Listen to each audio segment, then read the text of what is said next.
Hello, guys, welcome to this podcast, Everyday Talkies, which ironically does not come out daily. I am Anshul and I talk about random things to random people, majorly about life, perspectives, and thinking process. It's like an interview, or let's say more of a conversation with one or two guests about random topics that interest us. To be really honest, it's just a way to reduce my inhibitions in talking to people. So come join me and enjoy.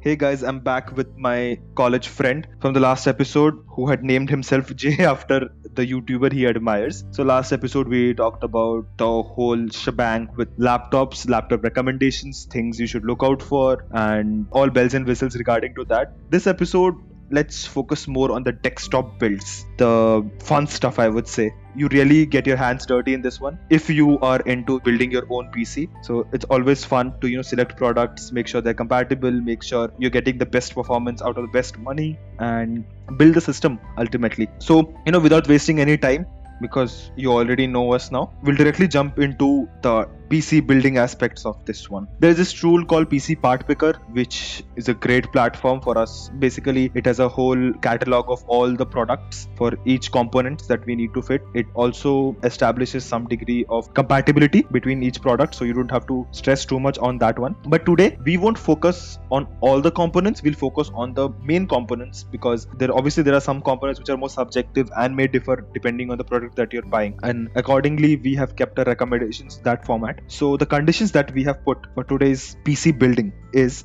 there are two price ranges. The first one is the 40,000 rupee price range. Now I have chosen this because I initially wanted to keep a 50,000 barrier, but I have deducted 10,000, which is for the additional bells and whistles that you might require on top of these main components. The second price range is the 90,000 rupees option. And the components that both of us will be discussing are CPU, motherboard, GPU, power supply, RAM and storage. And we'll actually go through why we chose a component more than other and why was this preferable. It might be that our builds, we haven't shared it with each other. So it's absolutely unique builds. So it will be fun if we have similarities, and it will be even more fun if we have differences, just to know the viewpoints of where we come from. So again, directly jumping into the lower end stuff, that is the 40,000 rupee build. Let's go component by component. At least that way we can see if there are differences, we can justify our choices, and we can see where we might improve the build a bit more. So before jumping into the first component, let me ask you this. When you were building this PC and you had a fixed budget, what was the first component that you chose to select for your build? Actually, I like to think that I consider three together, but even in those three there is a hierarchy. I go for the CPU first, definitely, because I will need to know what kind of platform I'm building my system on. Then I like to think about the motherboard. Most people think about the GPU, but I like to get done, at least price wise, with a motherboard that I know can fit everything else that I want onto the system, won't give me much of a problem, and again is not eating much into my budget. Then I look for the GPU, which again is not too powerful than the CPU, but then is not bottlenecking the CPU from performing. Okay, great. Then why don't we go in that order? One asterisk marks for my build. I have considered it more on a gaming aspect. So the first component that you spoke about is the CPU. So what CPU did you finalize for this build? As I mentioned in the last episode, AMD has been doing pretty good job in the CPU market. So I went with the Ryzen 5 3400G, which comes with an integrated GPU. This has a base clock of 3.7 GHz. It turbos up to 4.2 GHz. It is a 4-core, 8-thread CPU, so multi-threading is enabled in this. 2933 MHz RAM is supported on this. It can support a maximum of 64 gigs of RAM, dual channel DDR4 of course. It needs an AMD 300 or 400 series motherboard to work, and it comes in at around 12,000 rupees. It also has an integrated GPU, so I would like to get done with that together, and you can mention the GPU, whatever you chose after the CPU. It's a Radeon Vega 11 GPU clocked at 1400 MHz. It has 11 compute cores, and again you don't have to spend any more than the 12k to get a GPU because it comes integrated into the CPU. That's actually a smart way to do the build, using the integrated GPU as the only GPU in the system. Though, I personally go by this thumb rule where I spend around 40% of the money of the build on the GPU. So right off the bat, from my standpoint, I usually like to get done with that one. So I chose a GTX 1650 Super overclocked that cost me around 15,000 bucks. Now, because of that, I had to sacrifice a bit on the processor side because I was looking at trade-offs between Ryzen 3 and Ryzen 5 as you have suggested, and I would have wanted to go with Ryzen 5, but it was just eating into my build budget and I didn't want to. So I went with a Ryzen 3 3200G, 4 cores, 8 threads. Similarly, it has I think around 4 GHz base and 4.2 something as boost, and it cost me around 7,800. So obviously I skimmed a bit on the processor side because I think at some point of time I was not worried, because at this price point you won't be rendering or you won't be doing too much multi-threading work, though I might be wrong, it might differ on different use cases. So I spent most of my money in the GPU aspect of things. The reason I did not spend much on the GPU and I went with an iGPU option is, first of all, your 3200G already comes with an integrated GPU, right? And granted, it is much cheaper than the 3400G that I chose.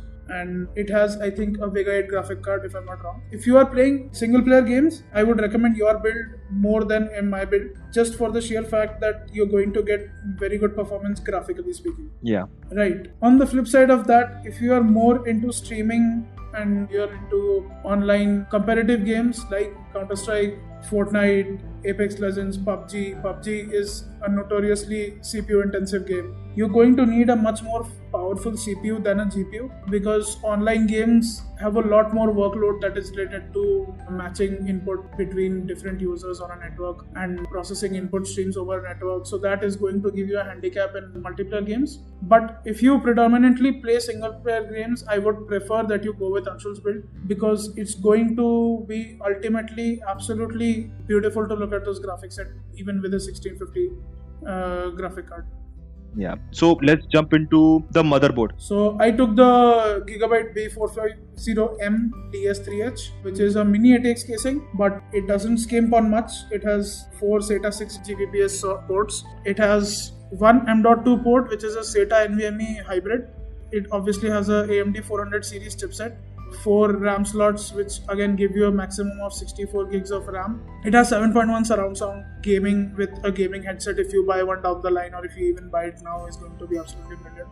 And it has gigabit LAN, so if you have a fiber optic connection at your home, it's going to be pretty awesome. It came in at around 6,000 rupees. That's actually a good deal. I actually skimmed a bit on that one as well. I went with the A series motherboard, Asus Prime A320M instead of the B450. As I was going with Ryzen 3, it was again a pair. If I would have chosen Ryzen 5, I would have chosen B450 because it makes sense, because you get better headroom, you get better compatibility and all of that, more RAM slots. But because I was going with Ryzen 3, I went with the A320M. There's a limitation there. There's only 2 RAM slots, so be as it may. There is less headroom for expansion. It means like you have to totally swap out the RAM sticks in order to upgrade them. But then again, because I wanted to squeeze in more budget for the GPU, I actually skimmed a bit on the motherboard. But other than that, I think it's a good pair off with the Ryzen 3. But again, because we spoke about RAM, let's go into the RAM as the next option. How much RAM did you choose for this one? I got 16 gigabytes of G.Skill Ripjaws 5 RAM in 2 8GB cards at 3200 megahertz and DDR4, which cost me around 8,000 rupees. I again skimmed on this one. I went with the 8GB version, a 4x2, Corsair 3200. So specs remains the same, it's just that it's half the RAM size. Again, 40,000 build, come on. You don't expect more than 8 gigs. Like the major distinction which we see up until now is where I focused more on the graphics option of it, and accordingly it affected all the other components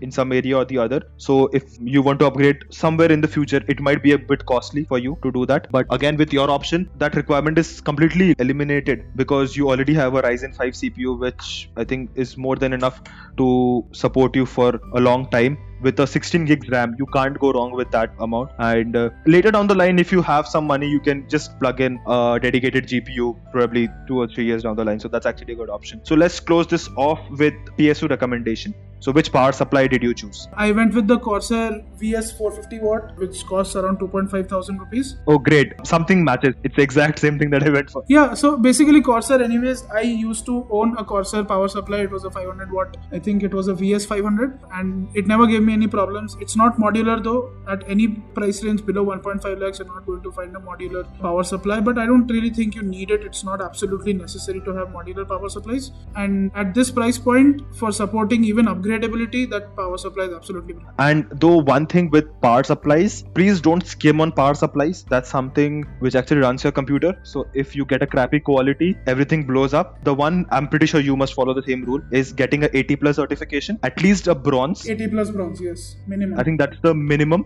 You can always go for gold and platinum to have a better quality, but even for the lowest builds, the lowest amount of builds, just go for an 80 plus bronze so that you have a satisfaction inside your heart that your PC won't blow out when you are gaming endlessly. Your comment reminds me of something that I faced myself personally. I used to have this was the family computer that I took over. So it was, I think I bought it around 2008. I really had not much idea about hardware at that time. I had a Core 2 Duo on that system and there was no dedicated GPU on it, and I didn't really game on it either, I think, at that point of time. The one thing that happened when I started gaming, I decided to buy a GTX 610, which, as people know, even when it was released, was a very low-end GPU. I put that onto my system and it did run well for, I think, 2 weeks. Then suddenly I faced this weird problem where I would turn on the system and the screen would randomly just turn off. And I had no idea what was going on. I tried troubleshooting everything as much as I could at that point of time. It didn't work. I took it to the shop and the guy told me that what is happening is your power supply is not able to supply power to the GPU with that kind of a power draw. And considering it was a GT 610, which to start with was a low-end GPU, and it still a 325 watt power supply was not enough to power it. Having had a Core 2 Duo, obviously Core 2 Duo had a very huge power draw for a dual core processor at that time. But yeah, that could happen. Your components could stop working suddenly. It could break your system. Your RAM might go bad. So yeah, I would not suggest skimping on the power supply. So let's move on to the storage part of it. So what combination did you choose for the storage? For storage on this system, I have a WD Blue NVMe SSD model number SN550, which is the 500 gigabyte variant of that, which cost me around 7k. And with that, I have paired for my Steam drive, or rather my storage drive, a Seagate Barracuda 1TB 7200 RPM drive, which cost me around 3.5k. That's actually a good pairing. Obviously, whenever going for a desktop build, always pair an SSD with a hard disk for all your games and movies, and SSD for your operating system and applications. But I like your combination there, the 500 gig NVMe option specifically because it's a faster protocol there. The hard disk remains the same, Seagate 1TB Barracuda from my end, 7200 RPM. But I went with a slower SSD, the Crucial SATA SSD, 240 gigs. Again, saving money because I splurged too much. Though I think for a 40,000 build, the 240 gig I think was more than enough from what I assumed, because definitely it's you have your OS and your critical applications there, and you can obviously store your more important stuff in the hard drive. So my build on an average came around at 40,300. How did your build come up to be? My build is around 39,000. I think what happened here is your system will get more outright performance. So I guess I would recommend your build to people who are telling me, listen, I want to start gaming, and if I earn enough and if I like gaming and I need to upgrade, I'll buy a new PC later, but I want to begin with something which I can still game on properly. I think I would not suggest my build because it relies too much on upgradation. Yeah. And for right now, you will not get as much gaming performance from my build as you will from yours. Right, just because of the GPU, and that GPU is absolutely amazing, and you'll see I agree with your choice. Obviously, for somebody who wants to build a computer over time, which people do apparently, they spend some money right now and they'll spend more money probably a year down the line. That is where your build comes into play, where you have the option of upgradability. The only thing that you need to upgrade in your build is the GPU, and you don't even have to swap it out. It's just an additional card that you need to plug in future. Let's say 1 year, 2 year down the line, if you spend 15-20k, you can get a good, I think, RTX probably in that era. 2 years, 3 years down the line, you'll get an RTX in that price, and then you'll have a balling setup at a 40,000 price range, or like 50,000 now. So that is why we loved doing this in college as well. Oh, definitely. It's always interesting to see, because I'm coming into a PC build point from a completely different standpoint. I'm a very conservative guy who always has to plan 10 steps ahead before he puts the first step in. I think it hurt me in this build, but I take it any day. It's actually good because there are obviously different people building PC for different needs, and they want to hear two different perspectives. One from a more immediate standpoint, one from an overall standpoint, more long-term standpoint. It actually helps. and that is why I always wanted to do this episode with you, because I know which school of thought you come from. So it's always fun to discuss that. Let's jump into the more awesome or the more wealthy part of the build, that is the 90k build. Which component do you want to start with? Okay, first of all, before we start, I should mention I have made two different tricks for the 90k build. Okay. One is focused squarely on productivity, not exactly squarely, you can game on both these builds. But the second build will help you game more than productivity, and the first build will help in productivity. I agree, because even I was faced with a dilemma. Though I didn't do a separate build, what I did was I have two options for my CPU, which obviously will explain down the line. The second CPU, though costing a bit more, is a choice which the users might want to take depending on the type of usage that they will require. So let's directly jump into the CPU. For the CPU, for a more, I would say, performance build, more gaming build, I would say, I went with Ryzen 5 3600X, the overclockable CPU, 6 cores, 12 threads, I think boostable to 4.4 GHz, something on those lines. Now, the price range, it came out to be around 18,000 for that processor. Now, 6 cores processor, I think it's good enough for all your needs. More than enough for your gaming needs, first of all, and second of all, good enough for, if you want to do some high-end rendering or even for some analytics work. But if you want more multi-threaded performance, I also looked into this, that is the Ryzen 7 2700. I know it's an old generation one, but I have a specific reason for this, because getting an 8 cores at the same 1920k price point was really difficult. The third gen Ryzen 7, that's a bit costly and it would not fit in this budget. So I had this OR option, the Ryzen 7 2700 8 core 16 thread option. If you want to go for a more multi-core performance, 2 extra cores, 4 extra threads, always helpful in 3D rendering or things like that. So for my productivity CPU, I chose the Ryzen 7 3700X. It is a costlier processor, but you'll see how I offset that. The reason I chose it above its competition is simply because it gives me the most bang for the buck. And the competition by Intel, the nearest one is the i7 9700K, which gives you a comparable performance, not much better. I think on the user benchmark website, it gives you around plus 2 or 3% more performance. But it demands a 5,000 to 7,000 rupee premium, which I don't think is warranted at all. At least in 2020, I don't think that price is warranted. And Intel has been overpricing their CPU since the 9th gen. On the other side of things, the Ryzen 7 3800X was also available. Again, that is a 3,000 to 5,000 premium for a very marginal performance increase. It's basically the same chip with a little more memory bandwidth, so it's not really worth it.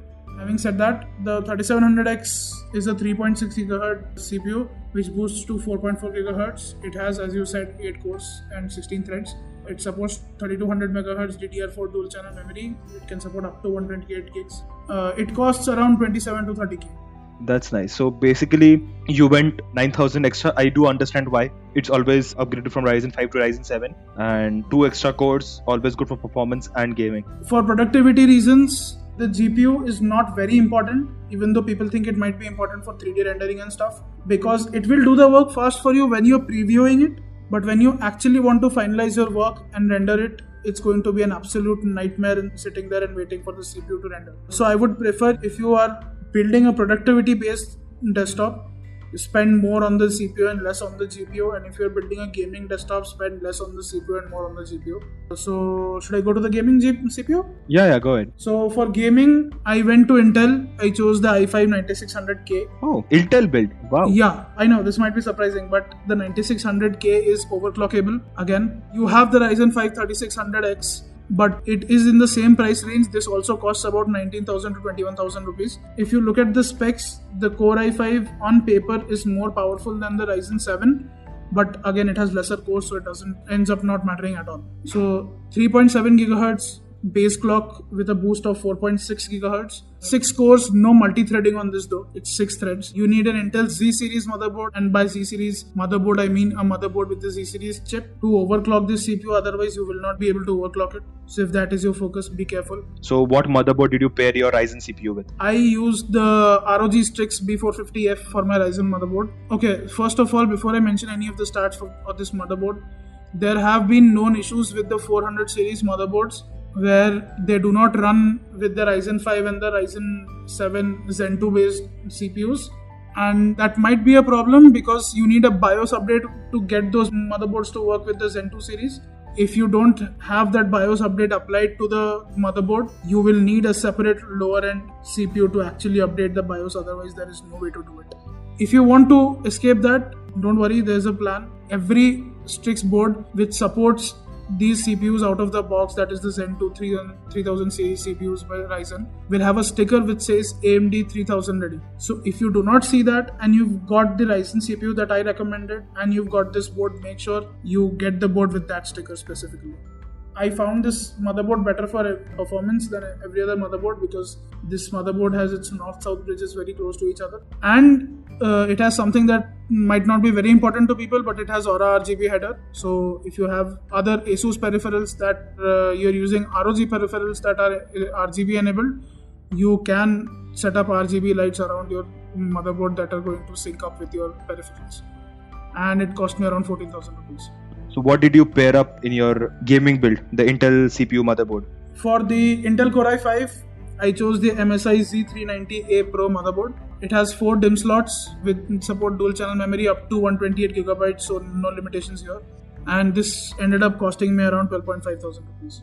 I actually went with a moderate motherboard, not too fancy, Asus Prime B450M Mini ATX. It pairs up very good with the Ryzen 5 processor. It is overclockable. I have one concern with Mini ATX casings which might not end up bothering many people, but if you are using a powerful processor on the motherboard, you are going to end up feeling a little cramped on cooling and your CPU performances might take a hit because of that. So if you do not cable manage that setup very properly, you might end up with a hotter CPU and GPU than usual. As always, go ahead with the Mini ATX casing. It has no other bearing other than the size than the ATX casing and probably memory restrictions for RAM for some models. That is true, absolutely. With Mini ATX, I think it's a bit hassle with the cooling part of it, but if you're keeping it well under control and actually building the PC with proper specifications, with proper cable management and a good airflow. I don't think so we'll be covering the whole airflow part, the negative pressure and the positive pressure here, but go look that up on a YouTube video or in the user manuals because that highly affects the temperature of the system and it affects the performance. So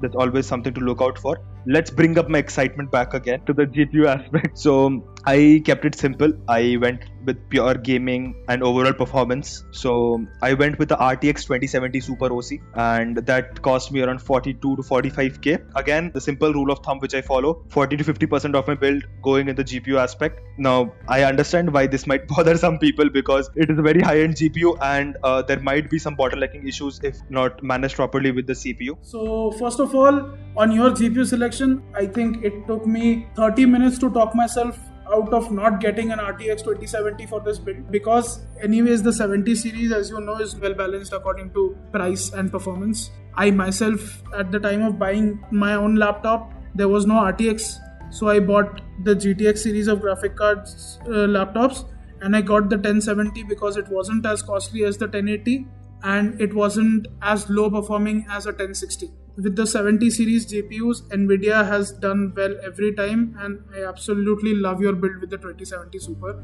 and I wish I could have gotten that. Having said that, I have a little bit of problems with the CPU pairing, which is why I myself chose the Ryzen 7. Generally, games which are running on high to ultra settings on any system, whether it be a laptop or a desktop, tend to get bottlenecked by the CPU of the system, according to upgradability and online gaming and everything, and especially streaming. If you do want to get into streaming, I would prefer that first of all you increase your budget to more than 1 lakh rupees, but if that is not possible, then you go with a more powerful processor and pair it up with, I'm not saying a less powerful GPU, but a GPU that is powerful enough. I have 2 suggestions for people to either get the GTX 1660 Ti or the GTX 1660 Super.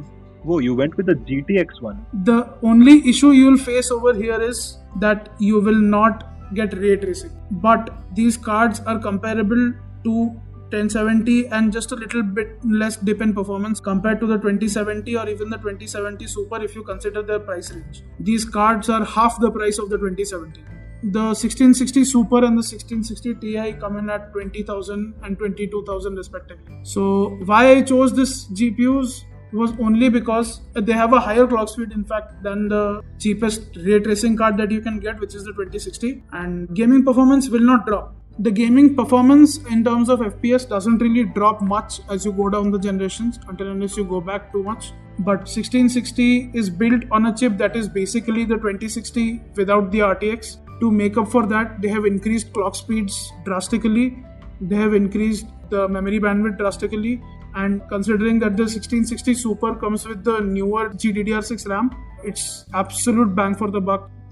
Now, if you are buying a specific gaming system and you took my recommendation and you use the Core i5, then I would suggest to go with the RTX 2060 because again, this is the cheapest RTX card you can buy. If you want to instantly experience RTX and you can, on top of buying a system, buy those RTX games and run them, because you are going to need to buy those games. You cannot play pirated games as we are usually habituated to doing, because let's face it, those games are lousy with updates. You do not get updates.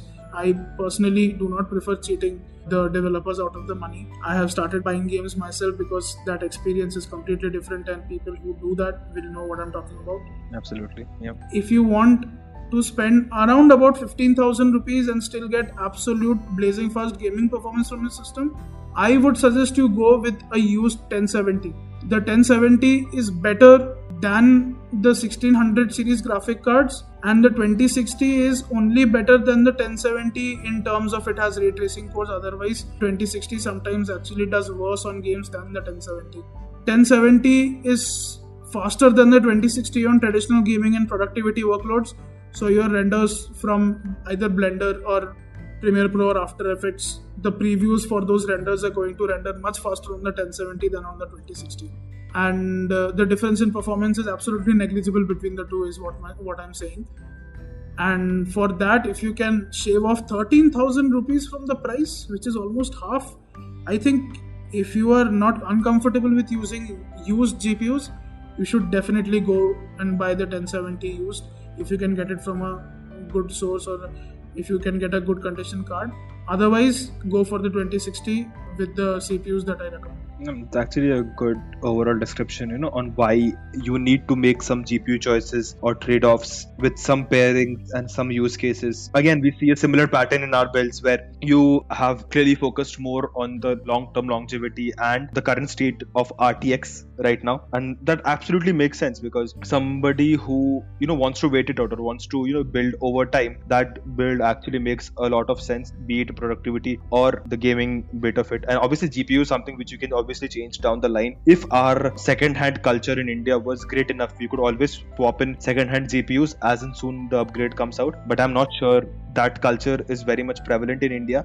The good sources are not really available here for GPUs, so I'm not sure how will that pan out. But again, I went out with an all-balling RTX 2070 Super because, well, there are different schools of thought in that. So right. I think RAM. So how much gigs of RAM did you choose? I chose, again, the same 16 gigabytes of G.Skill Ripjaws 5 RAM. Absolutely, it's the same for me. I think 16 gigs is like the comfortable sweet spot in terms of RAM usage and price. If you need only for specific workloads, you need more than 16 gigs, or else you won't be needing more than 16 gigs of RAM. Yeah, AI and 3D rendering you might. Yeah, or if you want to open, let's say, 500 Chrome tabs. Chrome is a RAM killer, man. That is true. So let's go through our PSU choices. So how much wattage PSU did you choose? I chose a 550 watt Corsair VS power supply. It cost me around 3,500 rupees. Oh, that's actually nice. So I actually went a bit more on that because 2070 Super. So you would need to, yes. Yeah. So I went with a 700 watt Corsair 80 plus gold. So that hit me a bit. It cost $7,000. But again, 80 plus gold. So absolutely reputable brand, reputable certifications. No, definitely. No skimping on that one. I think you're going to need that power supply if you're running a GPU like 2070 Super, because RTX cards, especially the super variants of these RTX cards, demand a lot of power, and they demand it at stable rates. They cannot take fluctuations very well. And even though the 80 plus bronze power supplies are not really that unstable, that GPU will need a reliable power supply, more reliable than the VS series. That is true. So did you upgrade your storage considerably? I did upgrade my storage. The SSD again is the same. It's the WD Blue 500 gig NVMe and SN550 SSD, 7,000 rupees. And the Seagate FireCuda 2TB 7200 RPM hybrid hard drive, which cost me around 9,000 rupees. Oh, I exactly went with the same two storage choices. 500 gigs NVMe storage because... I think it's a no-brainer at this point. Yeah. But I'm not sure. Like I went to MD Computers, so for the price checking, and there it showed me around $6,000 for the 2 TB Barracuda 7200 RPM. Because I was really shocked because it's $6,000. You're getting 2 TB. That's a steal. So it might be that there are some price variants because of the sites that we're visiting. No. This is where we differed. You said you took a 2 terabyte Barracuda, right? Yeah. I have a Seagate FireCuda 2 terabyte. Oh, you have the FireCuda. The difference between a Barracuda and FireCuda, for those who don't know, is FireCudas are hybrid drives which use SSDs for memory buffering. I think for around how much, 10% to 20% of the memory, and the rest of the 80% memory is in hard drives. Yeah, and I think FireCudas also have more cache inbuilt. Yeah, they have a larger cache because they need to run memory buffers for the SSD and the hard drive together. FireCuda is basically, top of the line. Whoever is listening, trust us when we say these are not absolute choices. You may be able to find combinations that work for you better. As prices drop, prices change, you may be able to find entire configurations that are different from this and are still better. But for now, in this situation, whatever we could find, I think this is what we would recommend. As always, an amazing experience discussing build-offs. Yeah, it took me down memory lane, man. I felt like I was sitting in classroom. I remember, I think it majorly started using laptops because of the kind of laptop we had and the kind of thing that we had to do in college. And then we moved on to PC building and discussing our interests there, specifically our love for the same channels on YouTube. Yeah, definitely. Gave us a common thread to talk about. So always fun to discuss this, and I think it has been a treat to some tech enthusiasts and some enthusiasts who might be wanting to get into tech. And we understand that we have used a lot of lingos which might be, difficult to get, difficult to grasp. But I would say if once you start researching on these things are going to come to you. And if you listen to the podcast again and again, we might have glossed over a lot of things that you didn't understand now. But once you start building your CPU, you're going to start understanding these things and you'll know why they're important. So you know what? Before closing it off, just one last question, one final thing. If money was no object, and only let's take it to the laptop bit of it, because desktops you can just say the highest components, right? So laptops is something where you actually have to think. So what would be the laptop which you would choose? And just give a quick rundown of the specs. If money was no object and I was not concerned with anything else other than performance, it would definitely be the Alienware Area 51M. It has a motherboard that uses a desktop level processor. It has a desktop level CPU socket. The GPU is also hot swappable, but then you need to buy ones manufactured by Alienware, that is Dell themselves, so that you can place them because they are custom chips. Those are dangerously close to desktops. Yeah, they're just desktop replacements at this point. But my concern is that as CPUs and GPUs keep developing, for GPU I'm sure they have custom dies, so they're going to be able to figure it out. But since it uses a desktop socket for the CPU, I'm not very sure if Intel suddenly decides to change the pin that they're using, the socket that they're using, it might just become a useless feature. That was not my concern, and I didn't want hot swappability. I wanted a laptop that looks sleek but performs great. I would go with the MSI GS7510 SGS, which comes with the i7 9th generation processor and has the RTX 2080 Max-Q, which is the laptop variant of the RTX 2080. So if you want a laptop that you can take into the boardroom and work and look like you're a professional, it's all blacked out, it has gold accents, it still has RGB keyboards, power key elimination on keyboards, you can turn it off. It's a phenomenal gaming machine. MSI laptops do not suffer from thermal throttling, so that is not going to be an issue. So if I had unlimited amount of money and I wanted my laptop to look cool, sleek and stylish, I would go with the MSI GS75 instead of the Alienware. Just tell us what's the price. Yeah, so I'm aware of the price for the Area 51M. The highest variant I think goes for around 3,30,000 rupees. And right now, if you want to get the 2080 Super, I guess it will go to either 3,80,000 or 4,10,000 rupees. It's mad costly, and to a person who's on a limited budget, even on 2 lakh rupees, it makes no sense. But yeah, that laptop is an absolute beast. The MSI will cost you somewhere around 3,50,000 to 3,60,000 rupees. Again, the same price range, but you're getting a 2080, you're getting an i7. But balls to the wall performance, plus sleek, plus stylish. Definitely the MSI. Yeah, like these are dream laptops and PCs. It's always fun to think about them, see the specs, and you can't go anything. Like there's nothing better than 2080 Max-Q on a laptop variant, so nothing can go wrong there.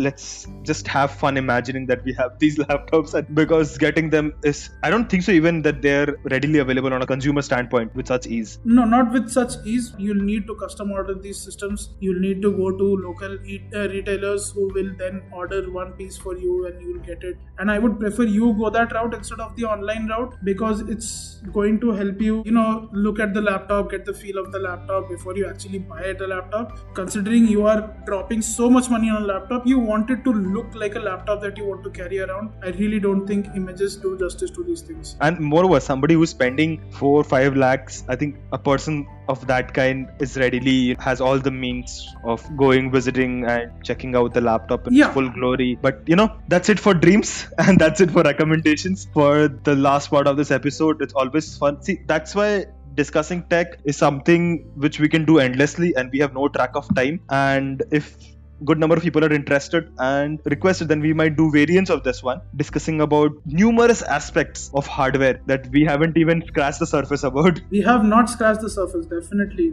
There's so much to talk about, so much I want people to know before they go out and buy something that is very costly. So guys, keep researching yourself also, and it's going to help you on the long run. That's it. Thank you again. Thank you, man. To you, to becoming a guest and spending so much time with me on recording this episode. It's always a pleasure doing this. Thank you so much for joining me on this venture. Thank you, man. Thank you for calling me. Thank you for people who sat listening to me ramble for so long. I hope I made some sense. Well, that is something which the listeners will comment about. I won't have any say. I always love this. I'm biased towards this, so I always love talking about this. So now I'll finally see everyone off and not drag this too long. Chalo. Bye-bye. And I'll talk to you later. Bye.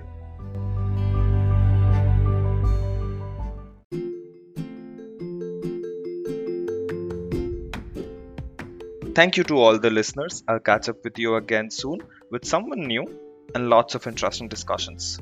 So, bye.